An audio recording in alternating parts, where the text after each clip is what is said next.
Hi, I'm Michael Finley, write-in candidate for President of the United States in 2016 and the author of The Tesla Conspiracy. Today I want to talk to you about one of my platform points, which says that all excessive laws must be repealed. Now, a lot of people don't really think about it, but the truth is that every time they enact a law, it takes away a freedom. We have rooms and rooms full of laws in the United States, particularly on the federal level. The state I'm in, California, is pretty similar, the amount of volume of laws. My father, rest his soul, used to say, there's a law against everything in California, and if there's not, just wait a few minutes. That's a problem. That's not good for you and I to be free in the United States. Also, the way that they enact the laws can be a problem. I believe it was James Madison in Federalist Paper number 62 that said something like, it will be of little avail to the people that, you know what, I have a printout of it here and I can't remember exact words. It will be of little avail to the people that the laws are made by men of their own choice, if the laws be so voluminous that they cannot be read, or so incoherent that they cannot be understood. Hello, remember Nancy Pelosi recently said about Obamacare that she didn't know what was in it, but we'll find out what's in it when we pass it? Okay, that's exactly the kind of thing he was warning against. He said if they be repealed or revised before they are promulgated, I think the president did that a few times, changing deadlines for things on Obamacare also, or undergo such incessant changes that no man knows what the law is today, can guess what it will be tomorrow. Law is defined to be a rule of action, but how can that be a rule which is little known and less fixed? That sounds like the tax code to me, the United States tax code, which supposedly even our own IRS agents cannot understand and explain. This is a problem, that we have laws that are enormous. Obamacare, or the Affordable Care Act, was thousands of pages. It doesn't take the complete works of William Shakespeare in order to make a basic law. If a law is more than about 10 or 15 pages, it's probably excessive. We should be tossing those kinds of laws out. We should stop enacting those kinds of laws. When I'm President of the United States, I will veto any such laws. They need to be trimmed down to a size that people can understand. And we need to make sure that they're not unnecessarily infringing on people's freedoms. Now, a lot of times people are concerned about what other people do. And they want to have laws that tell other people how to live their lives, that tell other people who and what they should be. Well, that's not what America is supposed to be about. It's supposed to be about freedom. So if somebody wants to live in a way that has to do with their culture, and it's not harming anybody else, that should be okay. Somebody else has things that they want to do, and you might think they're immoral. I might think they're immoral.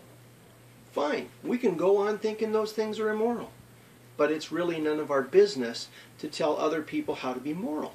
That's not what laws are designed for.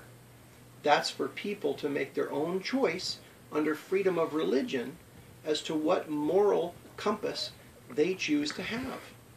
Now, it would be really, really nice, wouldn't it, if everybody believed the same way that we did and acted the same way that we did. Oh, except for the times when we're not perfect either.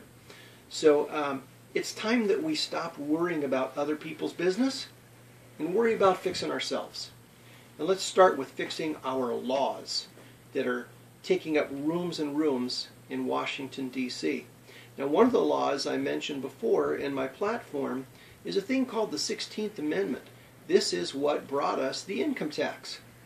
And actually, that amendment had to be ratified by a certain number of states. And it wasn't. And so the government officer who signed a certification claiming that that amendment was ratified lied. It was a fraud, because you can go to the state records of every state in the country that existed at the time in 1913, and you can find out how they voted. It's a matter of public record. And guess what? It's not the required number. The income tax of the United States is illegal. It's unconstitutional. And when I'm President of the United States, I will send somebody around to officially check and confirm the voting record of every state in the country on the 16th Amendment, and when that clearly shows that it was not ratified, we're going to throw the thing out. And if we have to start over, we have to start over. And we'll make a law that's constitutional. We didn't even need an income tax until 1913 when the Federal Reserve was created, because we didn't have to borrow money into existence at interest. But that's one of my other platform points and one of my other videos. So it's time that we start treating laws in the United States of America with the proper respect for your rights, not the needs of big corporations, not the desires of politicians for power, not the desires of people to tell other people how to live. Your rights and my rights need to be protected by no longer enacting excessive laws. Laws that are too voluminous to be read or too incomprehensible to be understood. It's time to do away with those right now. And the way you could do that is by voting for me as a write-in candidate. 2016, that's Michael D. Finley of Santa Clarita, California. Write that name on your ballot. Now, why do you have to write it in? Because I won't take any money. I refuse to become a political prostitute like so many of our politicians and owe political favors to those who donate large sums of money to them. I am campaigning for complete reform of the election system and the elimination of corruption from the election system. So I'm going to behave in a manner that is consistent with my platform and refuse to take a single dime to get me to be President of the United States. What you can do is you can share this video. If you like what I've got to say, this has got to be shared. I'd like you to share it everywhere you can. I want you to tweet about it. I want you to like it on YouTube. I want you to share it on Facebook pages and whatever other social media you're using, Informed Planet, whatever else you got. Please get the message out there. That's what you can do. Thank you.